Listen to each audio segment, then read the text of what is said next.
Time now for PFT on Yahoo Sports. Peter King and Mike Florio with some of the top stories in the National Football League. And it's playoff time, but sometimes teams that aren't in the playoffs generate some news. And the news came out over the weekend that Patriots coach Bill Belichick would be receiving on Thursday of this week the Presidential Medal of Freedom from Donald Trump, less than a week before Trump is out of office. And it created a backlash given the events of last week that happened at the U.S. Capitol. Belichick issued a statement, Peter, on Monday night that he will not be receiving the honor. And the statement was very interesting in how it was written, in what it said, and what it didn't say. But at the end of the day, Belichick, I think, realized that it was not going to be good for him. There were going to be a lot of people who were upset if he went through with it, and he decided not to do it. Well, Mike, I mean, you're right. I think the statement was really interesting because it basically said it was decided. It didn't say I decided or it was my decision, which would have made this a lot clearer, quite honestly. But in the end, it was the only decision and it was the right decision because, and again, look, I don't know that Bill Belichick ever really thinks very long into the future about these things, but this is a bit mindful. Mike, do you remember when Bill Belichick would not appear on camera to apologize for whatever role he might have played in Spygate? And, he issued a statement, okay? Roger Goodell was under the impression, the strong impression, that Bill Belichick was going to stare into the cameras and said, I don't necessarily agree with everything in the charges, but I do accept my responsibility for what went wrong. I'm the captain of the ship here. And he never did that.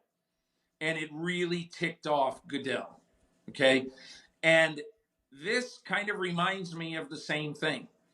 Bill Belichick now, by issuing this statement and then disappearing, never has to appear on camera to answer any questions about it.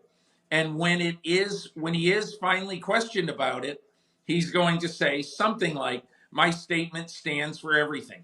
So when you're doing the 30 for 30 on Bill Belichick's life, there won't have to be any video of him being contrite about Spygate or of him saying, here's why I turned down. And, the things that I saw in that statement included two that stood out. One, he specifically mentioned that he doesn't simply represent himself. He represents his family and the New England Patriots, which tells me he was getting pushback from his family and from the New England Patriots. And the Patriots would have taken a hit here. It would have been far better off for no one to ever even know that it was a possibility. Quietly decline at the time. See, the problem is, this was all arranged before the mayhem of last Wednesday, the insurrection. Others don't want to use that word. I use that word because that's exactly what it was. It was an insurrection. That changes everything. Somebody at the White House put the cart in front of the horse and said this was happening before Belichick had a chance to say, no, it's not. Or more accurately, before others had a chance to tell him it's in his best interest and the best interest of the team for it to not happen. And I really do think that he reluctantly went along with this. I think he wanted to do it. I mean, he's got the strong military background. He thinks it's a big deal. It's a great honor. But I think at the end of the day, he did the right thing because, Peter, this had disaster written all over it. If he had gone through with it, it would have not been good for him or the Patriots. Mike, the big question is, what would it be? What would it look like 3, 4, 5 months from now or 3, 4, 5 years from now? It just would not have been good for Bill Belichick.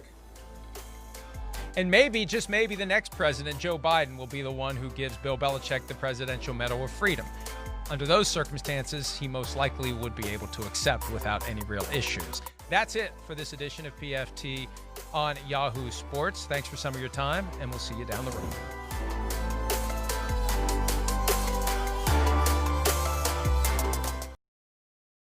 Hi, I'm Mike Tirico, and thanks for watching. Make sure to hit subscribe for the latest news and highlights from NBC Sports.